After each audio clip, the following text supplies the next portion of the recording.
Buenos días, bienvenidos un día más a la Séptima Legión. Hoy tenemos con nosotros a un invitado de honor que no necesita ningún tipo de presentación. Coronel Pedro Baños, buenos días y muchas gracias por estar aquí. Encantado, Óscar. Vamos a hablar de su último trabajo, Geohispanidad, algo que nos atañe en el mundo actual porque queremos saber no solo qué papel jugó España en el pasado, sino qué papel podemos jugar en el presente y en el futuro inmediato que nos espera. Sí, más que nada sería el conjunto de la hispanidad, precisamente, ¿no? Esta hispanidad que nos están dejando completamente de lado, porque ahora todos hablamos que sí de Estados Unidos, de China, de Rusia, de India, pero ¿dónde queda la hispanidad? Al final, la hispanidad, no olvidemos que éramos este imperio en el que éramos todos hermanos, que con los mismos derechos y las mismas obligaciones, con un nexo de unión maravilloso que es el español, el idioma español, que ojalá no lo perdamos nunca, pero que ha sido abusado, depredado, por parte de los imperios del momento. Y ahora hay unos nuevos imperios, por así decirlo, que también se están aprovechando de esta hispanidad, de sus inmensos recursos naturales, en el caso de nuestros hermanos de Hispanoamérica, que vemos que por ahí sale, por ejemplo, el litio, del famoso triángulo del litio, que son estos tres países, Bolivia, Chile y Argentina, pero pensemos los recursos naturales que tienen, por ejemplo, hidrocarburos. Solamente Venezuela se calcula que puede tener el 25% o más de todas las reservas probadas del planeta, solamente Venezuela, con lo cual estamos hablando de países inmensamente ricos que, como digo, se han aprovechado unos imperios hasta ahora y otros, los nuevos y también los antiguos, se van a seguir aprovechando si no estamos unidos. Y no es tan difícil, porque si hemos sido capaces de unirnos en cierto modo, que tampoco es que estemos totalmente unidos, en una Unión Europea que somos una verdadera torre de Babel, que no olvidemos que entre estos 27 países de la Unión Europea hay 24 idiomas oficiales, más probablemente alguno más que se vaya añadiendo si algunos de los idiomas regionales, por así decirlo, de los países también se van incorporando como oficiales. Una Unión Europea en la que no nos une nada en muchos casos, ni historia, y hay países con los que no tenemos ninguna relación histórica entre unos con otros, ni siquiera nos une la cultura tampoco, y algo también, algo muy importante como es la religión, que es muy diferente entre los países que ya de por sí somos muy diversos en todo. ¿Cómo no vamos a pensar que podemos unirnos, hermanarnos muchísimo más entre estos países que nos une todo? Es todo lo contrario que en la Unión Europea, empezando por el idioma, que es un extraordinario nexo de unión, que lo mismo que el idioma cuando se quiere utilizar de manera torticera por los políticos, también se emplea para dividir, para enfrentar, para fraccionar, pero cuando se quiere emplear para unir es probablemente el mayor de los nexos de unión, porque a todo el mundo nos gusta hablar con una persona que no es que se apurree nuestro idioma, sino que verdaderamente lo domine, que sea su lengua materna. Y estamos hablando que ahora mismo en el mundo ya hay más de 500 millones de personas para las cuales el español es su lengua materna. Y podemos añadir casi otros 150 millones de personas que hablan el español con distintos grados de fluidez. Pero es que además sí que nos une la historia, sí que nos une la cultura y además nos une también la religión, porque queramos o no queramos, ese pozo, seamos practicantes, no seamos practicantes, o tengamos ahora mismo una fe más o menos firme o no la tengamos, lo cierto es que en las sociedades de este mundo hispano, el pasado cristiano católico está ahí, eso es inevitable, ¿no?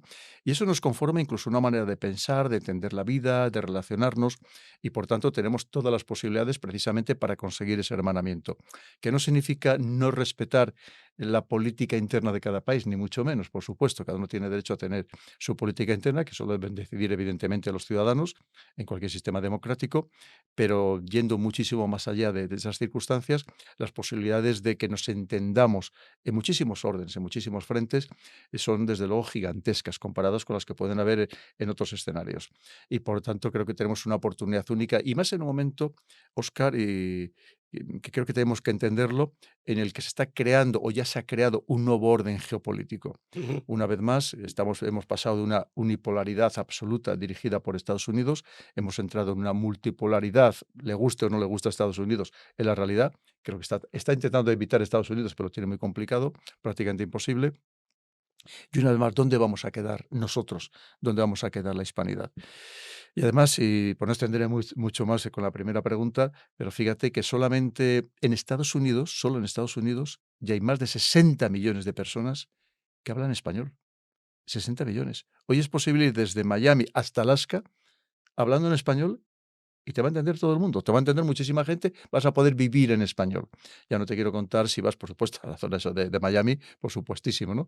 Pero es que incluso a Nueva York, puedes ir a Nueva York y probablemente te dirijas a personas en inglés que te van a responder en español cuando con tu acento diga, hombre, pues usted es español, como me habla a mí en inglés, ¿no? Y te van a responder en español. Y creo que esa grandeza, ese potencial que tenemos ahí, debemos incrementarlo todavía para ser conscientes de lo que significamos hoy en el mundo y que sobre todo que no nos dejen de lado en este nuevo orden geopolítico, como estamos comentando, que ya está creado. Estoy de acuerdo con lo que dice usted, coronel, y es verdad que cuando viajamos por el mundo nos sentimos muy cómodos al llegar a algunos países y ver que prácticamente estamos en nuestra casa, como puede ser en el caso incluso de Estados Unidos, ¿no? Referente al libro, referente a su trabajo, y remontándonos un poco al pasado, hace poco, en el mes de febrero, leí unas declaraciones de la presidenta de México, de Claudia Sheinbaum, que parece ser que está muy de moda últimamente, en la que pide a España, conmina a España a que pida perdón por la conquista, por las atrocidades o supuestas atrocidades que se cometieron. ¿Es necesario, coronel, pedir perdón? ¿Existieron esas atrocidades de las que habla la presidenta? No. Además, yo creo que sobre todo lo que tenemos que es mirar hacia el futuro.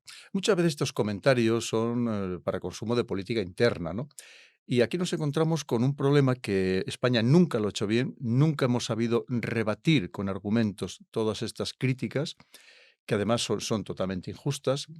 Y ahora vamos a abundar un poco, pero son totalmente injustas en sentido general. Pero a España nunca hemos sabido hacer una buena contranarrativa. Lo podemos enlazar con todo lo que significó la leyenda negra en su momento.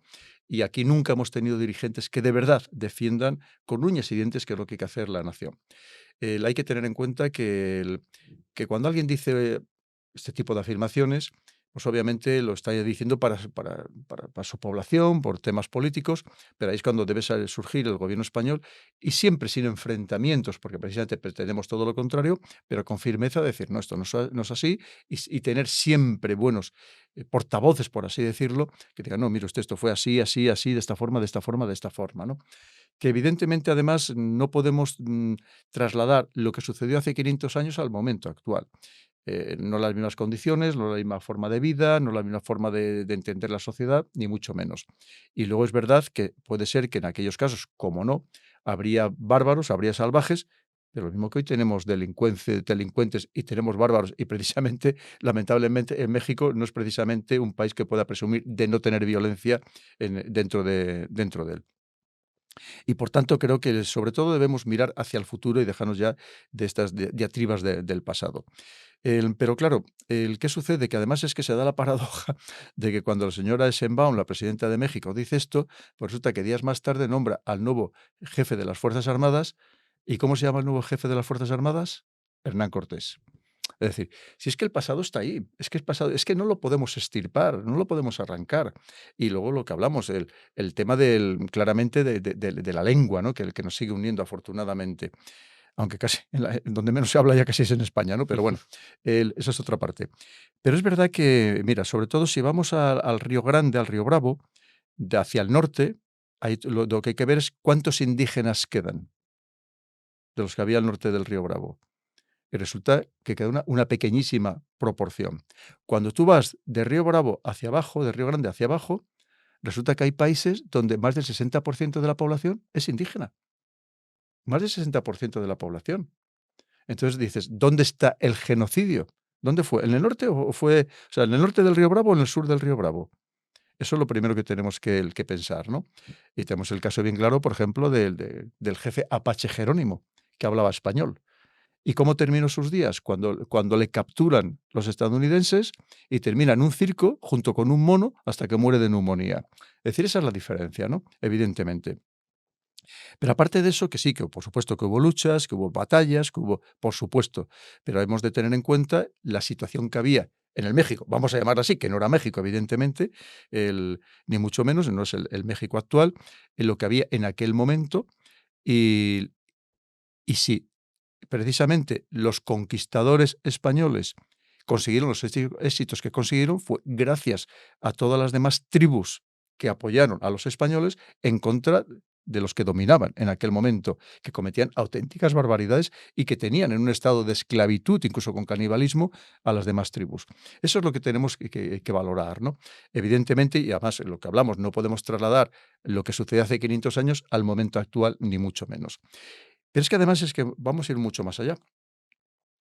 Desde el primer momento, la reina Isabel la Católica, la gran reina Isabel la Católica, prohibió terminantemente que todos los indígenas de aquellos lugares donde que se fueran descubriendo se convirtieran en esclavos.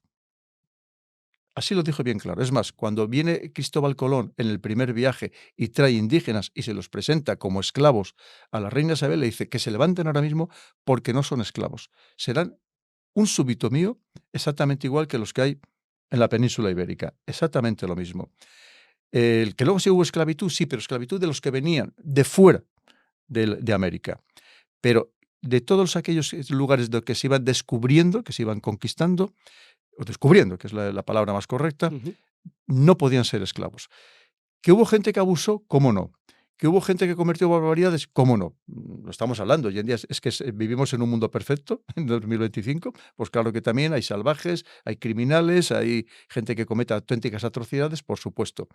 Pero la voluntad siempre de la corona española fue que todos fueran súbditos con los mismos derechos y con las mismas obligaciones. Y esto también hay que subrayarlo. Por lo mismo que tantas barbaridades, como pues, explico en el libro, relacionadas con la leyenda negra, que no corresponde absolutamente para nada con la realidad. Lo que pasa es que, claro, el tema ese, en aquel momento España era tan poderosa. Recordemos que, como decíamos, que el imperio español no se ponía al sol, era tan poderosa, era tan fuerte, era tan rica, aunque en realidad la riqueza se la llevaban más bien otros, principalmente los banqueros holandeses, pero era tan poderosa en general que como no la podían vencer con la fuerza de las armas, la tuvieron que vencer con la fuerza de la psicología, de la desinformación que diríamos hoy, de las noticias falsas que diríamos hoy, es decir, con el desprestigio. Y nunca nuestros gobernantes lo hicieron bien para atajar aquello desde el primer momento. Nunca hubo personas individuales, por así decirlo, que lucharon contra ello, pero por parte de nuestros dirigentes nunca de manera efectiva consiguieron erradicar aquella leyenda negra a base de lo que tenían que haber hecho de buenas contranarrativas, que es un poco el objetivo que también persigo. Es verdad que sobre todo en el libro, una vez más, lo que quiero es mirar hacia el futuro. Obviamente, para mirar hacia el futuro tenemos que entender el pasado, ¿no? Para ir hacia el Ujú. futuro. Pero sobre todo mirar hacia el futuro, que quizás es la diferencia con otros libros que hay maravillosos, extraordinarios, que yo referencio en la bibliografía, que ya han tratado, pues obviamente, tanto de lo que es la historia, y mejor que yo no soy historiador, e incluso todo el tema de la leyenda negra. Pero todo eso lo he querido que se entienda para luego precisamente ir hacia el futuro.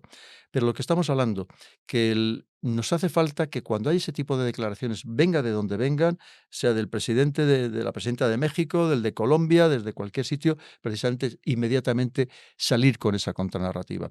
Y sobre todo, a partir de ese momento hay que tener en cuenta todo lo que se construyó. Todas porque no fue algo de que íbamos a depredar, no fuimos, como se suele decir, no fuimos un imperio depredador, sino un imperio generador. Todo lo que se crearon desde el primer momento, desde el primer instante, universidades, hospitales, incluso algunos dedicados específicamente, precisamente para los indígenas, para sus enfermedades particulares. Y luego todo lo que se creó, porque nosotros teníamos voluntad de permanencia, de creación, una vez más, de hermanamiento. Esto no lo hizo nadie más. Como ponemos los ejemplos ahí, de lo que hicieron los demás imperios, que en algunos casos sí que fueron verdaderos depredadores, que no se preocuparon para nada de los indígenas, que sí que causaron verdaderos exterminios de pueblos enteros, que acabaron con todos, absolutamente con todos, y los que no los metieron en reservas, que no es el caso precisamente del imperio español, una vez más, que éramos todos hermanos que pertenecíamos al mismo imperio. Esto es muy importante, porque sí, que aquí hubo personas que murieron entre los indígenas, ¿cómo no? Básicamente por las enfermedades, no porque hubiera voluntad de matarles ni de esclavizarles, por las enfermedades, que también los conquistadores españoles también sufrieron enfermedades que no se conocían aquí en Europa. Pero creo que esa es nuestra grandeza. Nosotros les llevamos muchas cosas, también nos trajimos muchísimas cosas, incluso conocimientos de botánica, de medicina tradicional, ancestral, de muchísimas cosas que al final nos enriqueció a todos. Y sobre todo también pongo en el libro quién luego fueron los artífices verdaderos de desmontar, precisamente para desmontar este imperio. Que no fueron principalmente los indígenas, el pueblo indígena en muchos lugares siguió defendiendo a la corona española, en contra de aquellos que se consideraban los libertadores, pero que en realidad había una mano negra detrás que era los que impulsaba a esta descomposición, a esta desunión de este imperio español, que además intencionadamente procuraron que quedara desmembrado en el mayor número posible de países, precisamente para dominarlos con mayor facilidad, que es lo que siempre se ha procurado, esa, digamos, balcanización, como esa expresión que ahora podíamos utilizar, que entonces evidentemente no se utilizaba. Y es lo que hemos vivido. Y ahora sería el momento de recomponer todo eso. Y además lo podríamos hacer con facilidad, sería relativamente sencillo. Y como digo, solamente falta voluntad política. Ahora, claro, también tenemos que ser honestos, Óscar. Ahora mismo el ejemplo que estamos dando en España no es precisamente el mejor para buscar esa unidad de toda la hispanidad, ¿no? Ojalá lo fuera. Pero por eso tenemos que empezar un poco por organizar nuestra propia casa para luego dar ese ejemplo para poder buscar algo más de ese hermanamiento de toda la hispanidad. Totalmente de acuerdo con usted, mi estimado coronel. Ya lo representaba Goya, ¿no? En su cuadro, los dos mamporreros, las dos Españas. Estamos aquí entre nosotros, que parece que no nos ponemos de acuerdo ni para la hora. Entonces, ojalá sea posible esa unión hispánica. De hecho, observo cómo en los últimos años, el 12 de octubre, Día de la Hispanidad, día del que todos deberíamos estar orgullosos, en la propia España hay cada vez un mayor interés por desprestigiar ese día, precisamente con preguntas como la que le formulaba antes de pedir perdón, negar esa conquista, conquista o bueno, como le hemos llamado anteriormente, negar un poco ese hermanamiento. Hay que entender también el arraigo y respetar la identidad de los pueblos indígenas, pero también no olvidar, como dice usted, de lo que fuimos y lo que podíamos llegar a ser, ¿no? Que ojalá pueda ser posible en algún momento.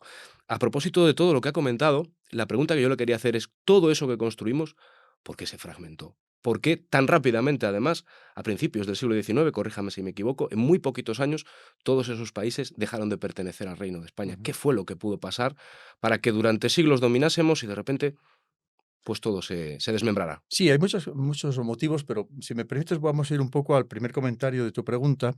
El, ¿Cómo es posible que en España pasen ciertas cosas? Bueno, pues es que lo de España es anormal, eso no pasa en ningún otro país del mundo. Totalmente. Mira, tú puedes ir a cualquier país que haya un gobierno de izquierdas, de derechas, liberal, autoritario, sea una democracia o sea una dictadura, da igual. La inmensa mayoría de la población aman a su país. Y tú vas a cualquier país, haya el gobierno que haya, hay un respeto a la bandera, hay un respeto al himno, a los símbolos, al final, los Ujú. símbolos nacionales que es tan importante. Esté quien esté en el gobierno, eso está por encima de cualquier gobierno, por supuesto. Pero en cambio es cierto que en España, lamentablemente, incluso por parte de algunos, incluso hasta ministros, que parece que tienen un odio a su propio país y que critican amargamente, encima injustamente y muchas con un desconocimiento profundo, lo que significa la historia de su país. Esto es primero es inaceptable y, como digo, es un caso totalmente único, ¿no? Porque tú puedes ser de izquierdas, puedes ser de derechas, puedes ser globalista, puedes ser soberanista, puedes ser lo que tú quieras, pero no se entiende, no se comprende que haya personas, incluso como comentamos, en cargos importantes, que sientan esa animaversión contra lo suyo, contra su patria, que es lo que más deberían de querer, y se supone que precisamente si están dirigiendo el país es porque sienten ese amor por su patria y se supone que quieren lo mejor para su país y para todos sus conciudadanos. Aquí lamentablemente no pasa. Y vemos declaraciones de algunas personas, muchas veces fruto de la ignorancia y por sobre todo de un fanatismo ideológico absoluto, que dicen auténticas barbaridades y que desprestigian o que abundan en el desprestigio de su propia patria. Esto, como digo, nada más pasa que aquí, ¿no? A mí me duele muchísimo cuando veo estas cosas, evidentemente, creo que cualquiera que además que hemos jurado defender a España, pero aunque nada más sea cualquier ciudadano que siente ese patriotismo que debemos sentir todos, que pues es algo que te molesta profundamente. Y decimos, ¿cómo hay personas que pueden haber interiorizado, que se pueden haber tragado el anzuelo precisamente de la leyenda negra, que no han leído, y yo les recomendaría con toda la humildad que leyeran no solamente mi libro, sino libros en esta misma línea, que hay muchos, el, en el que aprendan por lo menos algo de la historia real. En el libro yo no he querido edulcorar nada, yo no he querido disimular nada, pongo tanto lo bueno como lo malo, pero sobre todo si lo comparamos con lo que hicieron otros imperios, incluso en lugares que luego nosotros, que eran parte del imperio español y que se desgajaron de ese imperio español, como pongo ahí casos del Puerto Rico o de Filipinas, cómo se convirtieron, llevaron a cabo verdaderas barbaridades después de que ya no fueron parte del Imperio Español, auténticas salvajadas. Y en muchos casos está relatado por autores estadounidenses. Es decir, para que nadie piense que, bueno, es que lo decimos nosotros desde aquí Ujú. para desprestigiar luego sea Estados Unidos o cualquier otro país. No, no. Quiere decir que aprendan un poco de la historia, a ver si eso les sirve para amar a su propia patria. Porque es terrible. Hay cosas como eso de decir, no vamos a descolonizar poco menos que los museos, o a ver cómo o a desconquistar los museos, barbaridades de este tipo, ¿no? Y que incluso dicen, que además que cosas que, insisto, que no coinciden ni siquiera con la realidad histórica. Pero fíjate, voy incluso más allá. Es que aunque hubiera sido así, y lo digo con rotundidad, aunque hubiera sido así, hombre, por lo menos no lo comentes, o sea, por lo menos no abundes en ello. Es como si tú tienes tu madre, que supone que es lo que más debes querer en el mundo, y que desde luego no será perfecta, tendrá algún defecto, tú no vas contándolo por la calle el defecto que tiene tu madre, ¿no? Por lo menos te callas la boca. Es decir, es que estamos hablando de las cosas más sagradas y vemos que hay personas que yo no sé si lo hacen una vez más porque están absolutamente fanatizadas, porque no entendemos cómo tiene ese odio visceral, pero que lo cierto es que causa mucho perjuicio a su propio país. Porque al final esas son cosas que luego, oye, salen en la prensa internacional, hay quien se lo cree, dirigentes de otros países, y dicen: "Ves, si hasta los propios españoles dicen esto, pues será que es verdad", ¿no? Y creo que eso hace un daño terrible y no debería consentirse ni permitirse que estas personas, o por lo menos si quieren opinar de manera individual, que lo hagan, pero que desde luego no que ostenten puestos públicos porque es totalmente inaceptable. Pero To- entonces, yendo a eso y decir, ¿qué es lo que sucede? Pues hay evidentemente hay varias causas, ¿no? Al final, pues también hay un desgaste, como pasa con todos los imperios. Pues surgen, sobre todo, quien cree, lo que llamamos los criollos, entre los criollos que creen que si se desprenden de la tutela, por así decirlo, de Madrid, pues aquello les iba a dar mucho más poder, iban a ser mucho más ricos, que es verdad que lo fueron, porque luego a costa del pueblo, a costa de los más humildes, consiguieron estos grandes latifundios, consiguieron mucho más poder. Eso viene por una parte, es decir, pues al final esas ansias de todavía ser más fuerte y más poderoso y más rico, por parte, en este caso, de los criollos.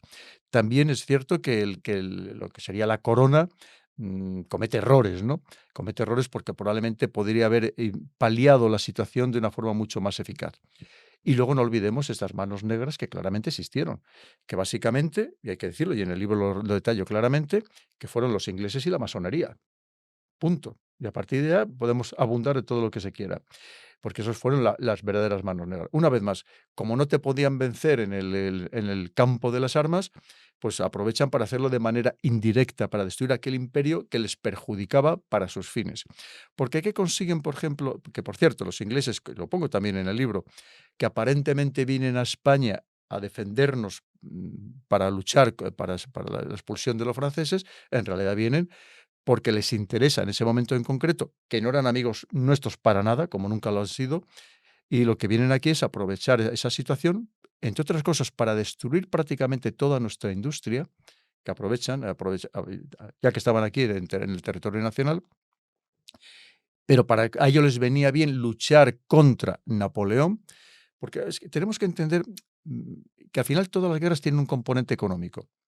No olvidemos que cuando Napoleón invade Rusia, lo hace para enfrentarse con Inglaterra, que era su gran enemiga, porque en un momento determinado había llegado a un acuerdo con el zar de Rusia para conjuntamente y junto con otros países atacar Inglaterra. Pero en la última instancia, el zar de Rusia se la juega a Napoleón y con quien se alía es con los ingleses y, entre otras cosas, le cede los puertos rusos a los ingleses para comerciar, para que vendan sus productos en Rusia. En contra, evidentemente, eso perjudicaba al comercio francés. Y es el motivo por el que Napoleón invade Rusia. Significa que ya había un enfrentamiento entre estos dos países y entonces los ingleses les viene bien venir a ayudarnos a los españoles para hacer un daño terrible a Napoleón, que fue prácticamente a partir de aquí, además de todo lo que significó esa fallida invasión con el tema de la tierra quemada en Rusia, pero que aquí es donde de verdad empieza el gran declive de Napoleón, no lo olvidemos. Hay que pensar que aquí estuvieron del 8 al 14 y en el 15 es cuando se desmonta todo el imperio de Napoleón. Entonces, además aprovechan que una vez que ya Han desmontado también buena parte de España, además de acabar con Napoleón. Evidentemente les interesaba el siguiente paso, que era América. Era su gran objetivo.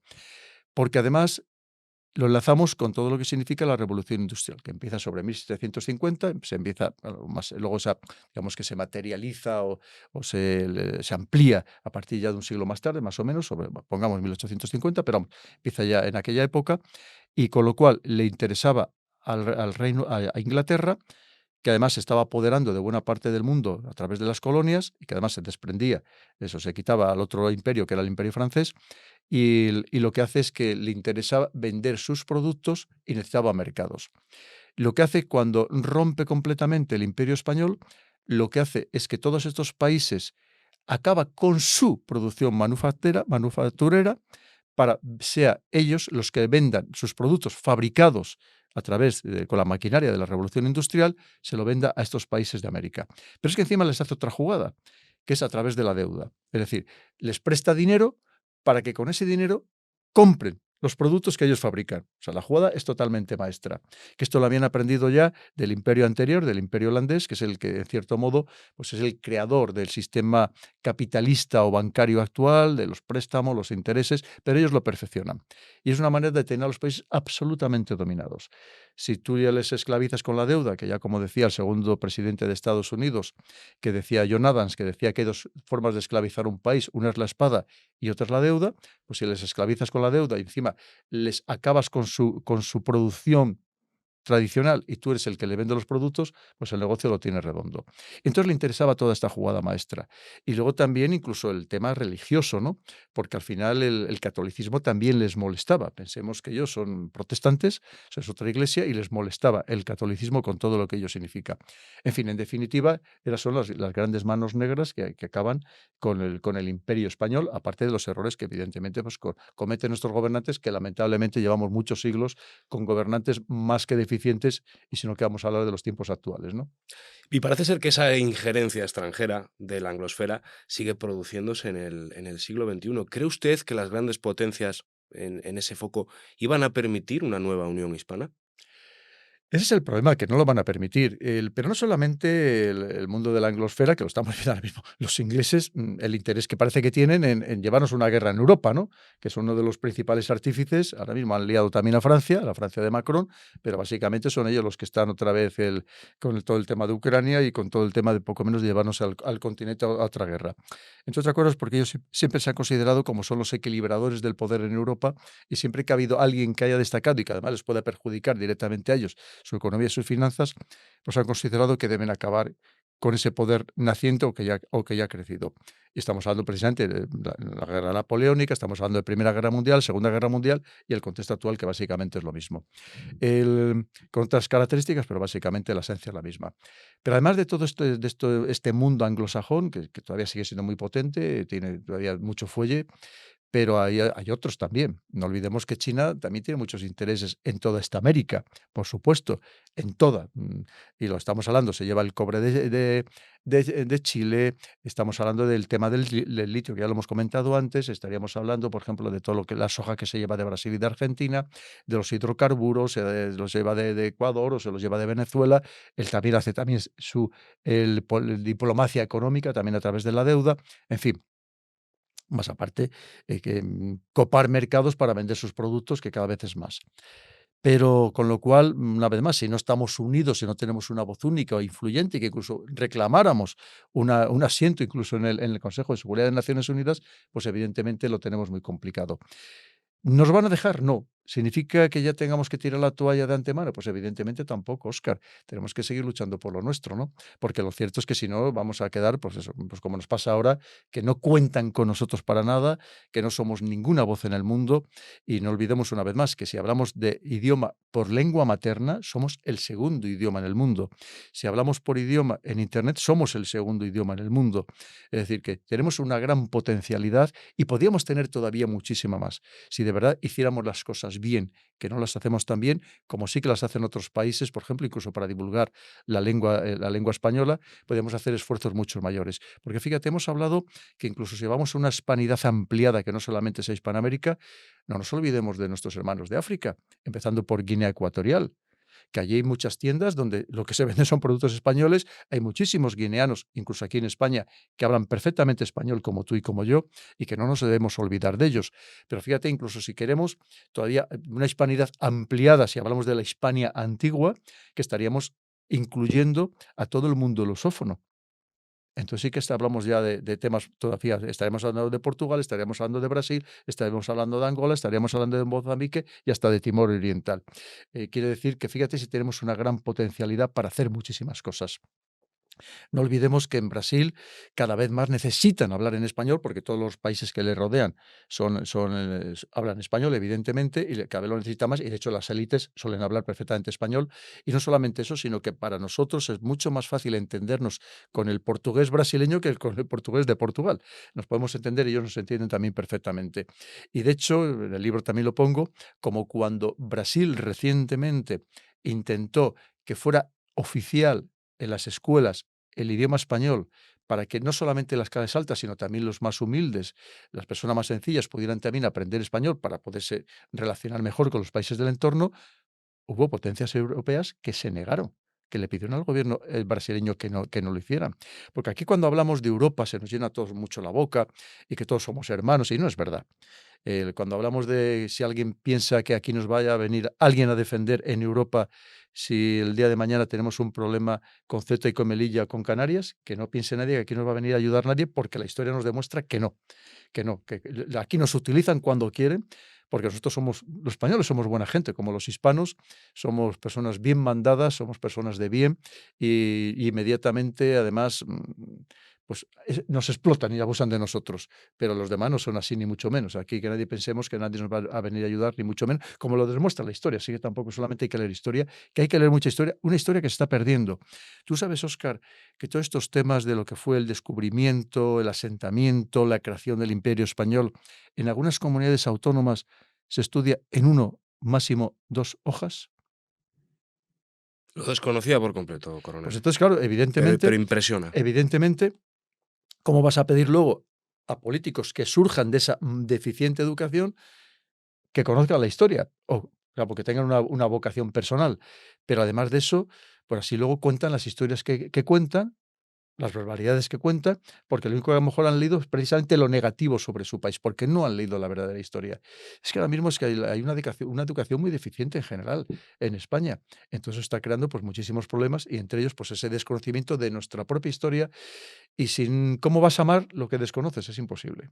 Es imposible. Y hay que combatir contra eso, como dice usted, como hace con trabajos tan buenos como el que ha hecho, y que se sepa. Y al final tenemos que informarnos, tenemos la obligación de, lo que supone crear un país es también conocer su historia y precisamente no repetir errores Pero pasados. fíjate, si me permites, Óscar, no olvidemos que hay comunidades autónomas donde la geografía que estudian es que el río que pasa por su comunidad autónoma nace en la frontera de su comunidad autónoma.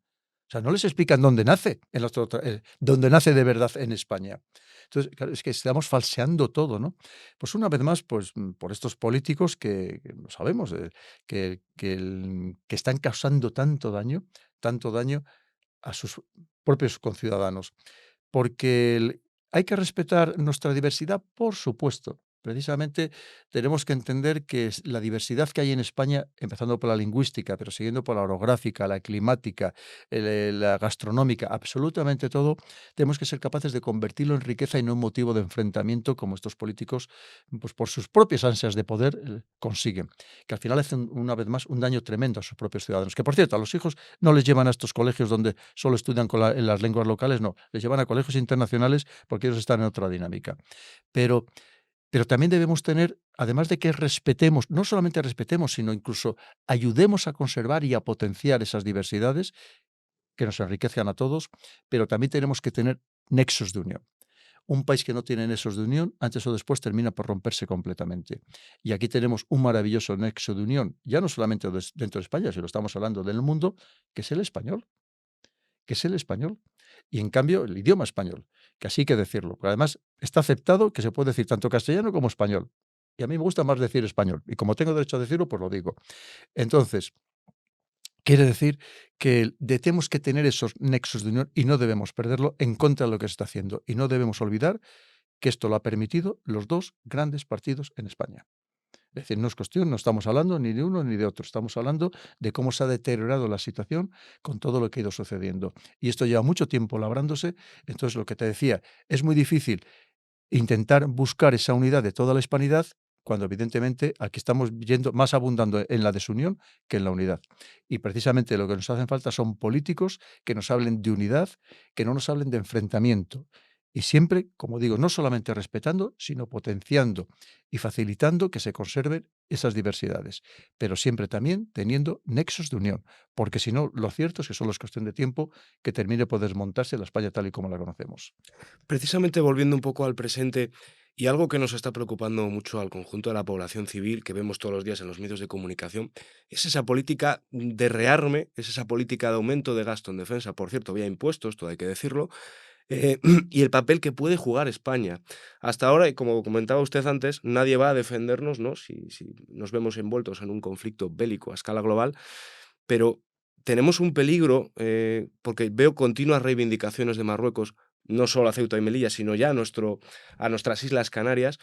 ¿Y qué podría pasar si España ahora mismo se viese arrastrada a un conflicto bélico? ¿Tendríamos alguna posibilidad de éxito? Muy pocas, hay que ser claro. Vamos a ver, el tema, una cosa es el tener unas buenas fuerzas armadas, por supuesto, que ahora daremos más detalles, y otra cosa es el rearme europeo. El rearme europeo que, según dicen, es para, prevenir el ataque de Rusia o incluso para enfrentarnos al ataque de Rusia. Claro, que ya de entrada aquí nadie nos da ninguna aclaración. Es decir, si tú de verdad crees que hay un peligro inminente de que un país como Rusia nos ataque, nos tendrás que dar alguna aclaración. Es decir, si hay una información privilegiada de que efectivamente se ha detectado que están preparando un ataque, pues tendrás que dar información a la ciudadanía, pero no nos llega esa aclaración. Y no solamente eso, sino que nos llegan son cosas absolutamente ridículas, como lo del kit de supervivencia de 72 horas. Es decir, como que la guerra se vaya a solucionar en 72 horas, o que al contrario, no se va a solucionar, sino que va a haber un ataque nuclear y en las 72 horas vamos a desaparecer todos, que para eso no te hace falta ningún kit de supervivencia. Porque 72 horas puedes sobrevivir sin comer y sin beber. Entonces, y luego si vas a desaparecer ya no necesitas nada más. En fin. Pero luego lo que estamos viendo es que efectivamente es un gasto, primero, desmesurado, en una Europa que está muy tocada económicamente, muy tocada, empezando por los principales países como puede ser Alemania, que lo está pasando muy mal desde el punto de vista económico, terriblemente mal. ¿Y qué sucede? Que efectivamente todo eso al final, ¿quién lo va a pagar? El ciudadano. Porque el político no pone nada de su bolsillo. El político solamente gestiona con mayor o menor fortuna, o con mayor o menor descaro, o con mayores o menores aprovechamientos personales, que vamos a hablar de lo que estamos viviendo en España todos los días, el gestiona los impuestos que impone a los ciudadanos, cada vez más sangrantes, y luego la deuda, el pedir más deuda. El dinero no sale de otro sitio, solamente de estos 2 lugares. Entonces, ¿qué significa? Que quien lo va a pagar todo al final es el ciudadano, porque el impuesto, obviamente, es lo más directo, pero luego, de una manera un poco más indirecta, es la deuda. Hay que tener en cuenta que España este año vamos a pagar solo de intereses de la deuda, más de 40.000 millones de euros. Es decir, que estamos endeudando a varias generaciones, evidentemente. Es una auténtica salvajada. Entonces, ¿tiene sentido? No tiene ningún sentido. Otra cosa es, ¿queremos tener en España un buen ejército? Sí, por supuestísimo. Un ejército, como digo siempre, que dé miedo, porque la primera misión de un ejército en un sistema democrático es la disuasión. La disuasión que tiene 3 patas, una de ellas es tener las capacidades adecuadas, que en algunos casos ahora mismo vemos que son muy deficientes, no lo digo yo, lo ha dicho jefes de Estado Mayor de la Defensa en el Congreso de los Diputados, ¿no? Que tenemos muchísimas deficiencias, muy importantes en algunos casos, con material en algunos casos muy desfasado, y que además que no estamos preparados para lo van a ser las guerras ya no del futuro, prácticamente las guerras ya inminentes, que van a cambiar el espectro de la guerra completamente, con todo lo que significa la alta tecnología, empezando por la inteligencia artificial o todos los sistemas automatizados. Pero no solamente eso, estamos hablando de tener esas capacidades, que el enemigo sepa que las tenemos, y la tercera pata de la disuasión es que exista voluntad para emplearlas. Claro, aquí yo, con determinados políticos hasta dudo de que tengan voluntad para llegar a emplearlas, porque aquí a todos muchos se les llena la boca ahora de que hay que gastar, que gastar, que gastar, pero cuando resulta que cuando llegan los desfiles militares, algunos dicen que no se hagan los desfiles militares. Entonces, porque parece ser que los militares, a algunos les siguen levantando sarpullidos, ¿no? Entonces, sí, lo de gastar sí, porque probablemente hay muchas comisiones por el medio, pero otra cosa es lo de que le gusten los militares o ir a ver los desfiles. Esa es la realidad. Entonces, lo volvemos a lo mismo. Tenemos que tener, y seamos sensatos y seamos claros, tenemos que tener los medios de defensa suficientes para proteger nuestros intereses, nuestros verdaderos intereses. No confiemos absolutamente en nadie. Aquí no nos va a venir a ayudar nadie. Y si alguien cualquier caso nos viene a ayudar, serán precisamente nuestros hermanos del mundo hispano. Sinceramente, yo no confío absolutamente en nadie en Europa que nos venga a ayudar. Y más sobre todo si estamos hablando que si el enemigo llegara a ser Marruecos, ojalá no lo sea, pero si el enemigo llegara a ser Marruecos, Marruecos ahora mismo ha hecho una diplomacia excelente, está en una posición geográfica muy interesante desde el punto de vista geopolítico, por muchas cosas, control de buena parte de África, control del estrecho de Gibraltar, y tiene apoyos de principales potencias que, que no nos van a ayudar. Estamos hablando de Estados Unidos, estamos hablando de Francia, estamos hablando de Reino Unido, estamos hablando de Alemania y estamos hablando de Israel. Eso es lo que ha conseguido Marruecos. ¿Nos va a venir a ayudar alguno de estos países si tenemos algún problema con Marruecos? No, ya nos pasó con el tema de Perejil, que incluso Francia no nos permitió utilizar durante más tiempo los satélites Helios. Es decir, tenemos un tiempo que es el que nos corresponde por lo que pagamos, pero cuando solicitamos como gracia especial en aquel momento tan preocupante para nosotros que nos dejara utilizar más tiempo, los satélites no nos los deja utilizar. Es decir, que aquí nadie piense que nos va a venir a ayudar nadie. Y por eso tenemos que tener nuestras propias capacidades. Con lo cual tenemos que invertir no pensando en participar en escenarios lejanos que no se nos ha perdido absolutamente nada, sino pensar en cómo tenemos que defender lo nuestro. Y tenemos que ver, por lo tanto, qué medios en concreto y específicamente son los que precisamos. Por supuesto que tenemos que tener buenos medios, sí, pero fíjate, hay además algo muy interesante. Cuando el pasado día 18 de marzo se publica por parte de la Unión Europea el nuevo Libro Blanco de la Defensa, ahí solo se habla de armamento. Armamento, armamento, armamento, gastar, gastar, gastar. Y dice además dice más de 800.000 millones y 150.000 millones de manera inmediata. Bien, en ningún momento habla del factor humano. ¿Quién va a manejar ese armamento? ¿Vamos a convencer a los jóvenes europeos de que ingresen en las Fuerzas Armadas, unas Fuerzas Armadas que estás preparando para una guerra poco menos que inminente, que lo que les estás diciendo? ¿Cuántos jóvenes europeos están dispuestos a ello? Habrá algunos, pero ¿cuántos de verdad? E incluso algunos de los que ya estén en los ejércitos profesionales que hay en Europa, cuando les digan que de verdad mañana van a la guerra, ¿cuántos se presentarían en el cuartel? Esa es la otra cuestión. Entonces, tenemos que pensar cómo está la sociedad. Es una sociedad muy reblandecida en general, ¿no? Con niños que desde que nacen hiperprotegidos, hiperconsentidos, que viven en un sistema de tolerancia máxima y de contemplación, pues ahora diles que van a ir mañana a la guerra. Esa es la otra parte. Y luego, además, tendrás que pagarles buenos sueldos, ¿no? Empezando por una tropa que lamentablemente pues, gana sueldos muy bajos. Entonces, es un conjunto de circunstancias que primero habrá que pensar en el factor humano, habrá que pensar, por ejemplo, en de verdad una educación en las academias militares que sea para formar militares para la guerra. No que obligarles a estudiar cosas que, oye, a mí me da igual el plan Bolonia, todo lo que tú quieras. Si tú quieres tener un buen militar, tú fórmale para ser militar, para que cumpla las misiones que debe cumplir un militar en el campo de batalla a todos los niveles y en todos los empleos, pero no les obligues a estudiar cosas que se sabe positivamente que nunca, jamás van a utilizar. Y en cambio, se está perdiendo el estudio, por ejemplo, de la historia militar, con lo importante que es, porque al final hay escenarios que prácticamente se repiten de forma reiterada a lo largo de la historia, o se están, por ejemplo, a lo mejor puede ser más interesante estudiar psicología, que al final un mando va a tener que precisamente mandar sobre personas, que a lo mejor estudiar cosas de técnica que se van a quedar desfasadas en muy pocos años y que jamás un oficial, y sobre todo de lo que se llama las armas combatientes, no las armas técnicas, las armas combatientes, como puede ser infantería o caballería, que sabemos positivamente que nunca van a utilizar. Entonces, fíjate si hay cosas que reformar y que mejorar y que solamente estemos solamente en la obsesión de armamento, armamento, armamento. Que al final te llegas a dudar si lo que hay detrás es un buen negocio y muchos de los políticos que sabemos que los casos de corrupción abundan por todos los lados y que vamos a hablar de nuestra querida patria, a ver si lo que están pensando es saber cómo se llenan los bolsillos precisamente con este negocio que se avecina, ¿no? Entonces, es que hay que plantearse muchísimas cosas y con seriedad y rigor absoluto. Y sobre todo, la clave de todo, Óscar, una vez más, no confiemos en nadie, confiemos solo en nuestras propias fuerzas y tengamos el ejército preparado para defender lo nuestro, no para ir a combatir a ningún sitio extraño que no nos cuenten, ya lo conocemos, que si lo de la defensa adelantada, que si los ataques preventivos, que si el despliegue preventivo, si todo eso ya lo conocemos. Lo que tenemos es que buscar cómo defender nuestras necesidades y nuestros intereses.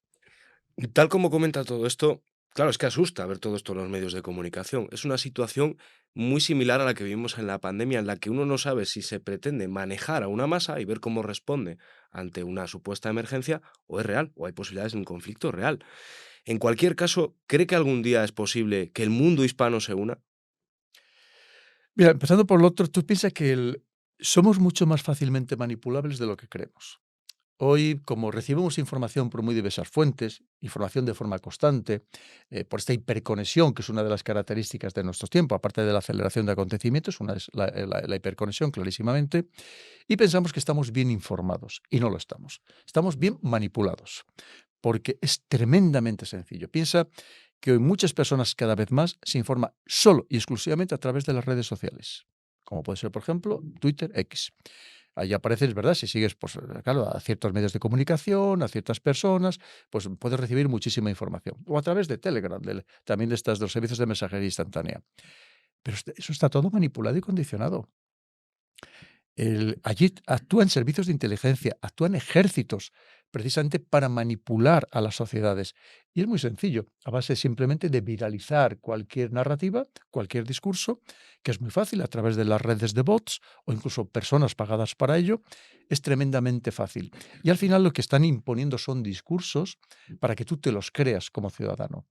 Y es tremendamente sencillo engañarnos. Si vamos a las televisiones, cada vez más cuesta abajo, cada vez con menos personas que los ven, pero todavía con una influencia, sobre todo en ciertos sectores, en ciertas edades de la población. Claro, tú piensas que sucede exactamente lo mismo. Esto es lo que se llaman los falsos expertos, que te presentan como grandes expertos cuando tú arrascas un poco y dices, ¿este experto de qué, no? Y no solamente eso, y luego los expertos que les pagan para que diga determinadas cosas, o expertos que les interesa, aunque no les pague nadie, les interesa, expertos o tertulianos que les interesa dar el discurso oficial, porque saben que eso es lo que les van a llevar a todos los medios porque le interesa al gobierno. Porque en las televisiones está el que quiere el gobierno. No nos engañemos, si no pegan un telefonazo y no vuelve, esa persona no vuelve a aparecer por allí en la generalidad de los medios. Entonces, a través, sí, claro, una persona que no tiene por qué entender de un tema en concreto, si lo ve en una televisión, lo ve en otra, lo ve en otra, si lo ve en un telediario, en el otro y en el otro, y si los tertulianos prácticamente todos, incluso los que se dedicaban a temas del corazón, que ahora todos son expertos en geopolítica, pues dicen lo mismo, pues al final obviamente las personas se lo creen, y se lo creen a pies juntillas, y se creen que mañana efectivamente nos va a caer aquí un misil en España, un nuclear, y va a desaparecer la península ibérica, y se lo creen a pies juntillas. Entonces, lo que estamos hablando es, somos muy fácilmente condicionables. Y además no olvidemos que el miedo es el gran controlador social. Cuando a ti te infunden miedo, temor, cuando te hacen pensar que tu vida está en peligro, la de tu familia, la de tu modo de vida está en riesgo, tú entregas todo lo que haga falta a la persona que te dice que te va a buscar la solución. Y si la solución te dice que para que tú no tengas miedo de que mañana Rusia te va a atacar y te va a matar, entonces es gastar más en armamento y dices, pues que gaste. Y si te dicen, como empiezan a insinuar, que incluso te pueden quitar parte de tus ahorros, que además ahora con el euro digital sería facilísimo, incluso quitarte parte de tu sueldo para emplearlo en armas, pues dices, hombre, prefiero que me quiten el 5 o el 10 o el 3% de mi sueldo o de mis ahorros antes de que mañana me maten, ¿no? Somos muy fácilmente influenciables, mucho más de lo que pensamos, Oscar, terriblemente influenciables. Precisamente porque si siempre lo han sido las sociedades, hoy más que nunca, porque está todo el mundo metido precisamente en este mundo digital y cada vez muchísimo más. Esa es la auténtica realidad. Entonces, lo que me decías de qué podemos hacer una vez más los hispanos, ¿no? ¿Cómo podemos, la pregunta más bien se la reformulo, cómo podemos vendernos nosotros, aunar nuestros intereses a Hispanoamérica para poder tener una posible unión en el Ujú. futuro? Ya no hablo de una unión política, Sí. sino todo lo que nos une que converja y podamos ser más fuertes. ¿Cómo cree usted que podríamos hacerlo? Mira, lo primero, evidentemente, lo ideal sería que hubiera una voluntad política de conseguirlo. Es decir, que nuestros líderes fueran conscientes de lo que estamos hablando, hubieran leído el libro, fueran conscientes de lo que estamos hablando y de esa manera decir, mira, vamos a unirnos y empezar a lo mejor por pequeños pasos. Que además, como digo, si es que la madre ya la tenemos ahí, si es que es muy fácil terminar de construir todo lo que significaría alrededor de eso. Y luego, si no tenemos esa voluntad política, lo podemos hacer también de forma individual, empezando por estrechar las relaciones comerciales de todo tipo y sobre todo, hay muchas cosas. Mira, por ejemplo, en el ámbito militar. En el ámbito militar es cierto que hay buenas relaciones en general, pero hay relaciones que muchas veces son esporádicas, es decir, no tienen continuidad en el tiempo. ¿Qué quiero decir?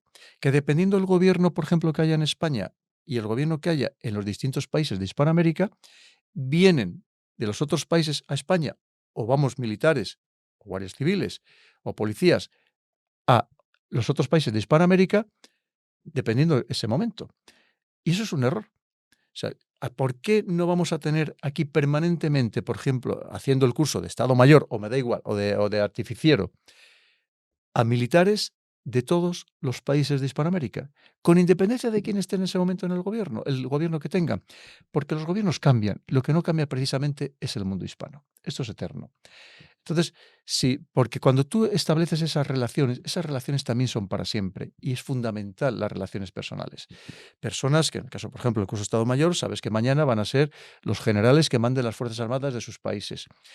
Tú ya tienes ahí una persona que si encima no pierdes el contacto, lo haces bien y sigues manteniendo ese contacto en el tiempo, tú vas a tener una persona con la que siempre puedes levantar el teléfono y tener allí alguien que te va a contestar. Y lo mismo, exactamente igual, españoles que deberían ir a todos estos países y no decir, no, es que ahora no vamos a este país porque como ha cambiado el gobierno y aquí tenemos un gobierno de derecha y resulta que es un gobierno de izquierdas, digo que debemos evitar esas situaciones, sortear esa situación y superarla. Luego también, por ejemplo, ¿por qué no crear una Hispanopol? Tú fíjate ahora mismo con todo el tema del tráfico de drogas, de tráfico de seres humanos, de tantísimos temas, que más allá del Interpol y de la Europol, tener una Hispanopol. Mira, el problema de cuando tú tienes, y más en el tema de, por ejemplo, de inteligencia, de información, que nadie quiere desvelar todas las claves, porque desvelar todas las claves de tu servicio, pues es poco menos que sepan cuáles son tus fuentes, cuáles son tus procedimientos, cuáles son tus métodos, cuáles son las capacidades de las que dispones, y eso sabes que no se hace, incluso dentro de la propia nación, es muy difícil compartir toda la información, incluso entre servicios de información y servicios de inteligencia. Y de hecho, muchas veces hay gran rivalidad, como es bien sabido. Pues imagínate cuando esto es entre muchos países y con muchos idiomas. Y al final, si ya de por sí la información es un poco crítica dentro del mundo de la inteligencia, cuando hay que traducirlo a 24 idiomas, en el caso de Europa, pues es el desastre total. Pero claro, aquí una vez más tenemos la gran riqueza del español, la gran suerte del español. ¿Por qué no crear una Hispanopol que además tenemos muchos temas en común y más? Es verdad que lo mismo que nosotros, cuando como españoles tuvimos problemas, nuestros hermanos de América nos acogieron con los brazos abiertos, fuera en México o fuera en Argentina, o fuera en Colombia, o fuera en Venezuela, o en cualquier otro país, pues ahora aquí en España tenemos la suerte, cuando decimos que necesitamos inmigrantes, pero si tenemos la suerte de que vengan nuestros hermanos de América, que en la inmensa mayoría de los casos la integración es prácticamente automática. El caso más paradigmático es, por ejemplo, el de los argentinos, que en 3 5 años casi el 80% ya tienen una pareja española. Es decir, más claro el agua, ¿no? Entonces, pero claro, también pueden venir, obviamente, te pueden venir personas delincuentes, por lo mismo que aquí hay delincuentes, hay en todos los sitios. Pues si tuviéramos esa Hispanopol donde se compartiera todavía de manera mucho más eficaz de la que se comparte ahora mismo la información policial, pues fíjate las ventajas que tendríamos. Pero luego se pueden hacer temas, fíjate, hasta exigir tener nuestro propio Internet donde esté la ñ, este símbolo característico del español, evidentemente, y de España, pero no solamente eso, podemos abundar en festivales de la canción, en festivales cinematográficos, en temas culturales, en temas que nos vayan uniendo. Es verdad que, por ejemplo, en Madrid, ya en los últimos años, por lo menos el último año, hubo unos desfiles de toda Hispanoamérica, precisamente para el día del 12 de octubre, y me parece fenomenal. Creo que en eso es lo que tenemos que abundar. Y además conocernos también mejor los unos a los otros, más de todavía de los conocemos. Tú antes decías algo muy importante y es verdad que como españoles tú vas a ciertos lugares de Europa y tú te sientes extranjero. Por más que no hayas tenido que pasar, no necesitabas el pasaporte para entrar en el país, tú te sientes extranjero. No te une nada. O sea, con algunos países no tiene absolutamente nada. Estamos hablando ni el idioma, ni la cultura, ni la religión, ni la historia. Pero es que encima van a tener culturas o formas de expresarse que es que no tienen nada que ver contigo ni con la mentalidad española. Esa es una realidad. Es más, no nos olvidemos, en muchos países de Europa a los españoles nos siguen mirando por encima del hombro, porque nos siguen viendo como el pobre español que tuvo que emigrar a estos países, hacer los trabajos más humildes, los que no querían hacer ellos, y nos siguen viendo en algunos casos como ciudadanos de segunda. Y lo digo con conocimiento de causa, e incluso estando en puestos importantes, que he dado muchas vueltas por Europa y lo he vivido. Pero en cambio, todo lo contrario, cuando nosotros vamos a América, tú desde que bajas por las escalerillas del avión, tú te sientes en tu casa. Porque, entre otras cosas, una vez más, por la grandeza del idioma, pero incluso por todo lo demás, por la forma de comportarse, la mentalidad, el, al final es estar aquí. Entre otras cosas, porque aquí evidentemente hay muchos hispanoamericanos y ahí también hay muchos españoles. Al final es que la unión, o sea, las relaciones se siguen manteniendo. Y creo que eso es lo que tenemos que aprovechar, toda esa riqueza, abundar en ella y conseguir efectivamente, pues de una manera o de otra, y pongo muchísimos ejemplos en el libro, pues ir abundando precisamente en ese reforzamiento del hermanamiento, que el hermanamiento ya está ahí, solamente falta que nos lo queramos y que lo reforcemos. Es muy interesante lo que dice del hermanamiento, porque yo también les considero mis hermanos y a propósito de lo que ha comentado, no debemos olvidar, porque el pasado es importante conocerlo, como decimos, qué fue de nuestros antepasados antes de ayer, que emigraron a América en busca de una vida mejor, muchos exiliados tras la guerra civil y muchos en busca de nuevas oportunidades. Yo tengo familia que lo hizo. ¿Por qué digo esto? Porque no olvidemos en el presente no mirar jamás por encima del hombro a personas con las que compartimos absolutamente todo. Por el hecho de ser seres humanos, se merecen respeto, lógicamente, pero compartimos un idioma, compartimos costumbres, compartimos religión, esa integración es mucho más rápida y al final se merecen todo el respeto, todo el cariño y todo el acogimiento del mundo y ojalá un día, con métodos como los que usted comenta, podamos lograr esa ansiada unión que seguro que nos hace más Fíjate, Oscar, fuertes. si es que cuando yo he estado presentando libro, o voy a dar conferencias, o voy por ahí a otras actividades, te encuentras cantidad de matrimonios mixtos, en el sentido de españoles o españolas que están casados o que su pareja es hispanoamericana. Cantidad de ejemplos. Pero es que además es que con una naturalidad total. Y es que además es que lo que te digo es que no hay ninguna diferencia, porque es que la integración es absoluta. Y es que además tenemos que ser también claros. Cuando aquí hablamos de integración con respecto a otras culturas, a otras etnias o a otras religiones, que en algunos casos ni se integran ni se integrarán. Pero no por falta de voluntad nuestra, que nosotros los españoles somos un pueblo muy abierto y muy tolerante y muy solidario, sino porque es que no van a querer integrarse. Esa es la realidad. Entonces, y lo vemos de manera constante. Es todo el caso contrario de nuestros hermanos hispanoamericanos. Lo que estamos hablando, aquí viene un colombiano, un mexicano, un venezolano, un argentino. Si es que es uno más al día siguiente, es que es uno más, es uno más. Y además no va a haber ningún problema de ningún tipo en esa integración auténtica, porque algunas de las otras etnias, culturas y religiones, como muchos se incorporarán a la sociedad, es decir, estarán aquí, pero seguirán manteniendo sus particularidades y habrá muy pocos matrimonios mixtos, si es que en algunos casos los llega a ver. Hay algunas nacionalidades que prácticamente no existe la integración auténtica. Es decir, no hay, por ejemplo, esas relaciones de pareja, o son mínimas, prácticamente inexistentes. Mientras te decía el caso de los argentinos, hay otras nacionalidades que no llega ni al 0,5%, es decir, prácticamente inexistente. Esa es la gran diferencia.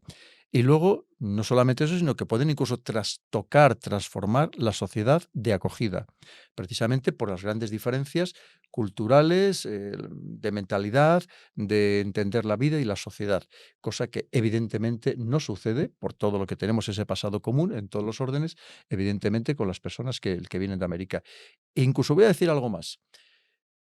La inmensa mayoría de las personas que vienen de Hispanoamérica, como digo, no podemos generalizar, porque obviamente pues pueden venir personas malas, como hay aquí personas malas y que vienen con otros fines aviesos, pero la inmensa mayoría de las personas que vienen de Hispanoamérica vienen a trabajar y a cotizar, no a abusar de nuestro sistema social, como es el caso de otras personas. Esa es una realidad, Óscar. Lo que pasa es que ya sabes que aquí, como todavía tenemos que hablar con eufemismos, porque si no inmediatamente te pueden denunciar que si delito de odio, que si eres un xenófobo, porque vivimos también en este tiempo absolutamente desquiciado, que no se pueden ni decir las cosas con claridad ni con transparencia total, pero eso es lo que estamos comentando, esa es una realidad. Esa es una realidad. Y por eso creo que otros países de Europa a lo mejor tendrán problemas con la inmigración. Nosotros no tenemos que tener ningún problema. Es más, aquí ahora hay comunidades autónomas, que a lo mejor no es muy conocido, hay comunidades autónomas que lo están haciendo muy bien porque están estableciendo relaciones, contactos directos, por ejemplo, con universidades, para que inmediatamente que salen de allí los jóvenes con carreras determinadas, bien preparados y que tienen interés, ofrecerles buenos puestos de trabajo en España. Ahora mismo hay determinadas comunidades donde están creciendo muy rápidamente, donde tienen expectativas de inversión importantes y necesitan muchísima mano de obra. Mano de obra, no solamente estamos hablando de mano de obra, digamos, más básica, sino de escalones intermedios e incluso de licenciados superiores, sean ingenieros, sean arquitectos, lo que sea, ¿no? Licenciados superiores. Y en muchos casos los van a traer de América. Y además, que van a personas que van a venir con su familia, que los hijos se integran al día siguiente en el colegio, no tienen ningún problema, una vez más, entre otras cosas por el idioma, no tienen ningún problema, y les van a traer, lo están haciendo en ese sentido, y me parece genial, porque seguro que van a ser un gran éxito.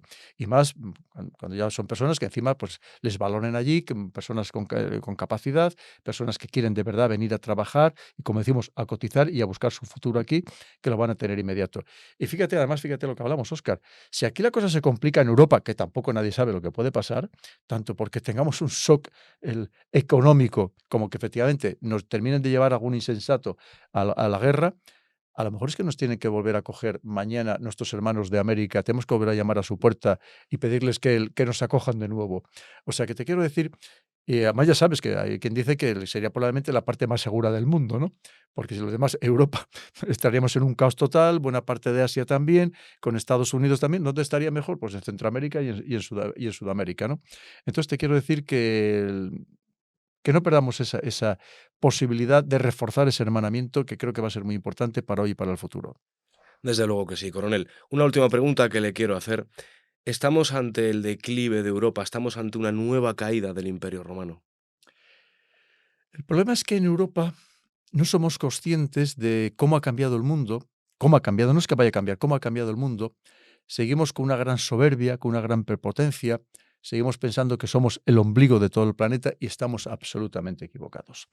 Aquí ahora mismo hay dos países que están marcando la pauta cuando hablamos de los temas que de verdad son importantes, que son Estados Unidos y China, que es la gran rivalidad que tiene.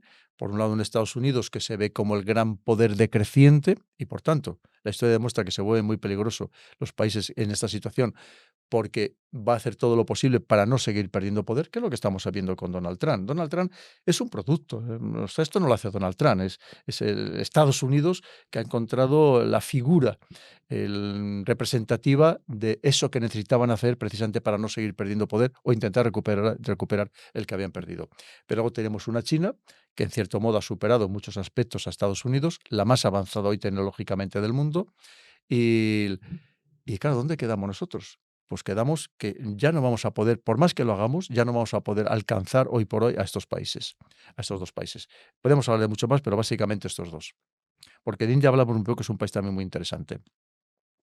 Pero aquí no lo seguimos creyendo y vemos que tenemos una gran lentitud burocrática, el que tenemos una torpeza en muchísimos aspectos, que no nos ponemos de acuerdo, incluso para temas absolutamente claves y vitales, que Estados Unidos ahora va a negociar país por país, no va a negociar con toda la Unión Europea, esto está más que claro, y además nos hemos quedado muy atrasados tecnológicamente. Si Europa en algún momento, y concretamente Alemania, vendíamos y copábamos mercados era porque teníamos la mejor tecnología y aunque vendiéramos más caro, pues al final pues, teníamos posibilidades de ser competitivos. Pero eso también lo hemos perdido. Ya no tenemos la tecnología, seguimos vendiendo caro, con lo cual lo tenemos mucho más complicado en rivalizar con otros países.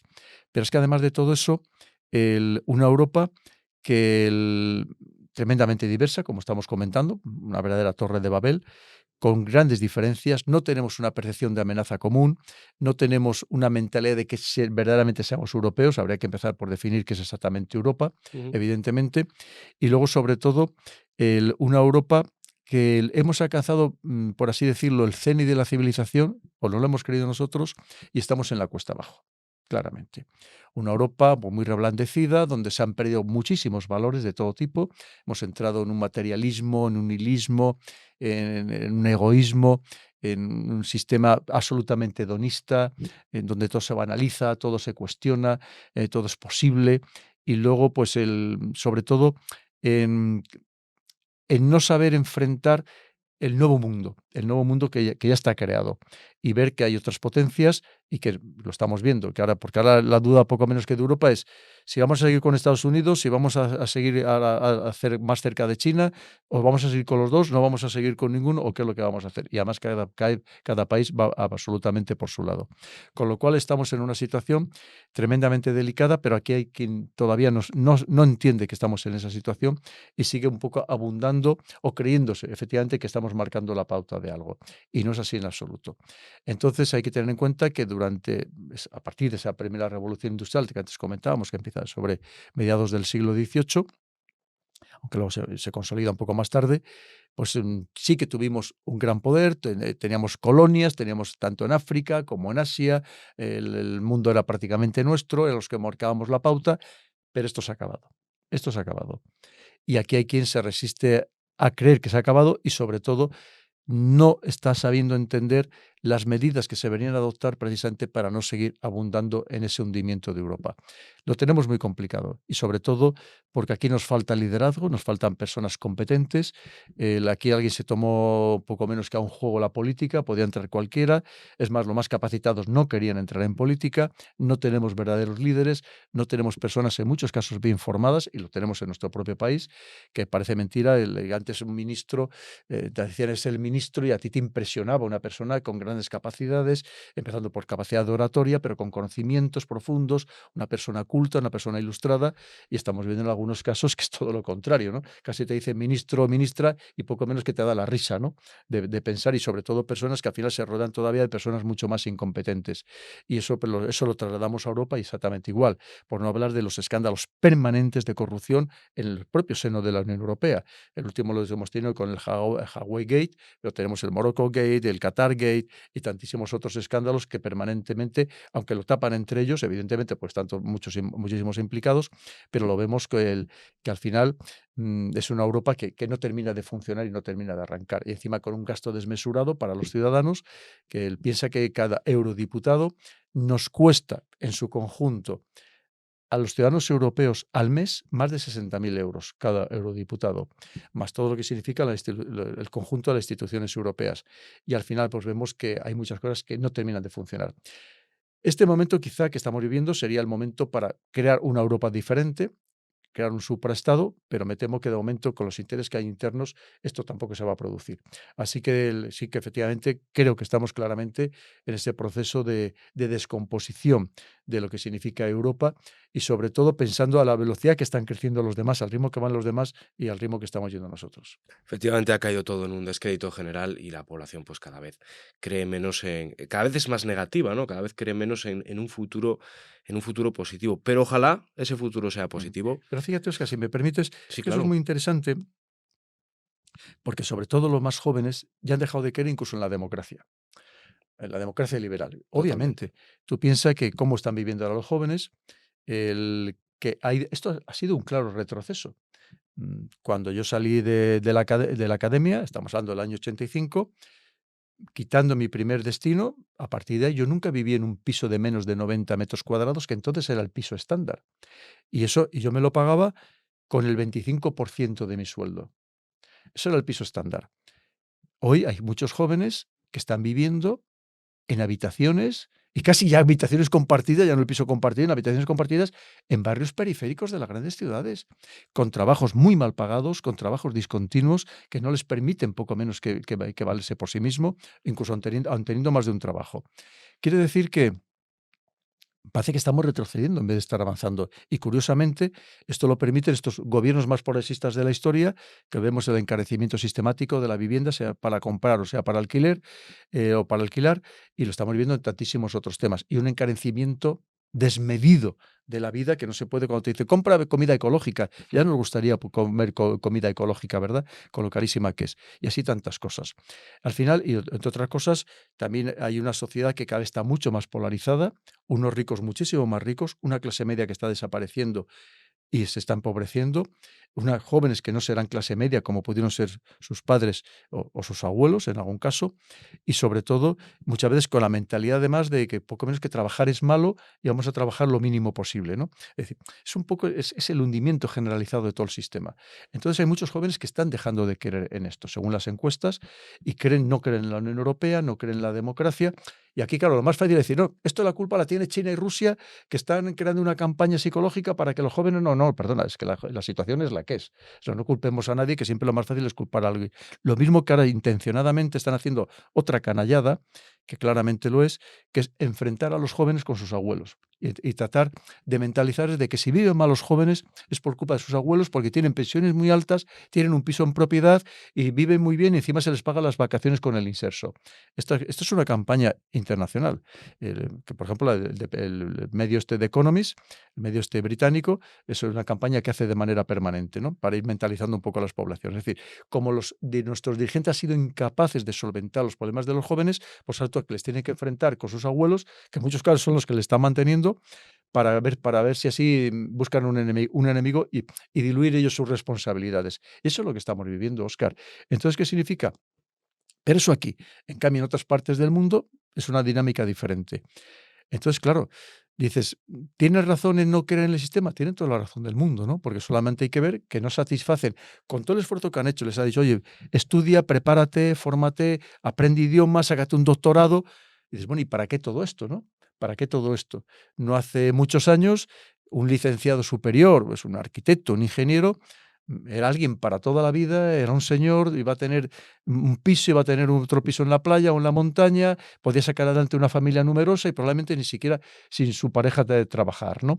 Entonces, te quiero decir, eso ha cambiado de manera radical. Y hoy en día, incluso una pareja trabajando los dos, o sea, lo que sea, trabajando los dos, lo pasan mal para poder llevar una vida medianamente digna. Entonces, claro, pues es que los problemas están ahí y no se está haciendo nada para atajarlos. Volvemos a lo mismo, los que presumen de gobiernos progresistas y resulta que están permitiendo que se encarezca todos los días la vivienda y no se toma ninguna medida verdaderamente para solucionar el problema habitacional de los jóvenes. Por más que se le llene la boca y palabras estas que se inventan, que si las zonas tensionadas, que si no sé cuánto, pero a la hora de la verdad, absolutamente nada. Entonces, te quiero decir que hay mucha gente que empieza a cuestionarse el sistema. Y esto es muy peligroso porque si seguimos así, a este paso, la democracia como la conocemos va a desaparecer. Y hay gente que preferirá decir, oye, mira, yo prefiero otro sistema, yo no necesito ir a votar a lo mejor todos los años o cada 6 meses, pero yo lo que quiero es que me resuelva mi problema y garantizar mi futuro, el de mi familia y tener una vida estable y una vida digna.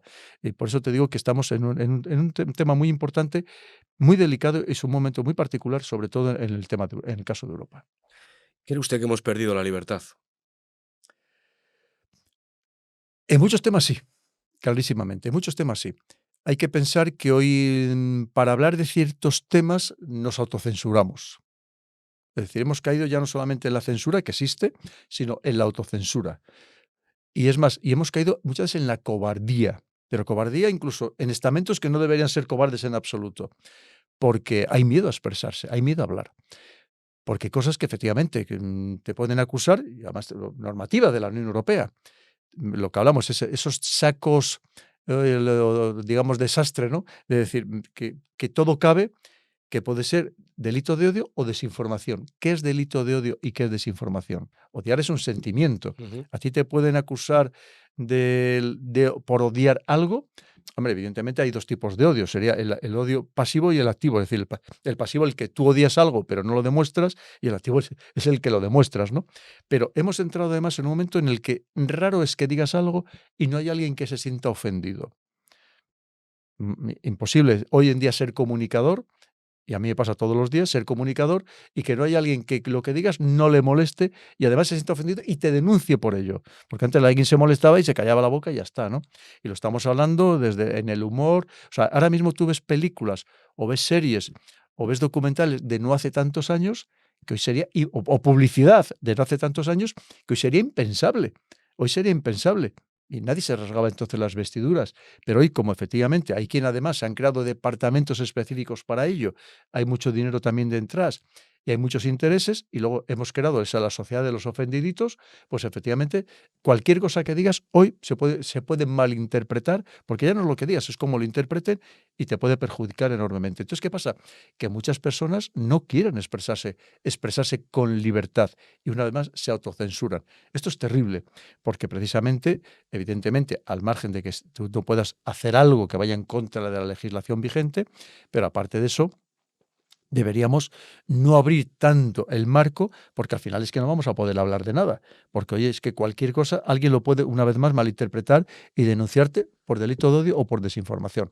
O simplemente por contenido inadecuado. ¿Qué es contenido inadecuado? Pues lo que el gobierno de turno, sea nacional o sea comunitario, decida que es inadecuado o que es desinformación. Es tan fácil como eso. Y eso, desde luego, va en detrimento absoluto de las libertades. Que eso es otra parte, porque aquí en Europa hablamos mucho de valores, de principios, pero los que alguien quiere. Porque sabemos que cuando alguien molesta, lo estamos viendo como incluso le sacan de la carrera electoral y le impiden presentarse a las elecciones, o cuando ve que va a ganar las elecciones, pues de repente le inhabilitan. Es decir, estamos entrando en un terreno tremendamente resbaladizo que desde luego se aleja mucho de lo que debería ser la verdadera democracia. Espero y deseo que en nuestro próximo encuentro, mi estimado coronel, tengamos pues noticias más positivas y podamos contemplar el mundo, aunque sea un poco difícil, de otra manera. Quisiera darle las gracias de corazón por compartir este ratito conmigo y ha sido un orgullo enorme, un privilegio y todo un honor poder contar hoy con usted. Muchísimas Pues gracias, coronel. ha sido un placer, Óscar, muy bien. Además lo has hecho fenomenal, has hecho preguntas muy buenas y sobre todo has sabido gestionar muy bien la entrevista porque has dejado hablar, porque sabes que hay algunos entrevistadores que habla más el entrevistador que el entrevistado. Por favor, Y lo tú, más importante, y perdone que le interrumpa, es que hable siempre la persona que tiene que aportar sus conocimientos. pues lo has hecho muy bien y de una manera muy profesional y te lo agradezco. Muchas gracias, Óscar. Muy agradecido a usted, coronel. Muchísimas gracias. Muchas gracias por tu apoyo al canal. Puedes suscribirte, pulsar la campana de notificaciones para estar al corriente de los próximos vídeos y de momento aquí te dejo un par de ellos que espero que te gusten y que sean de tu interés.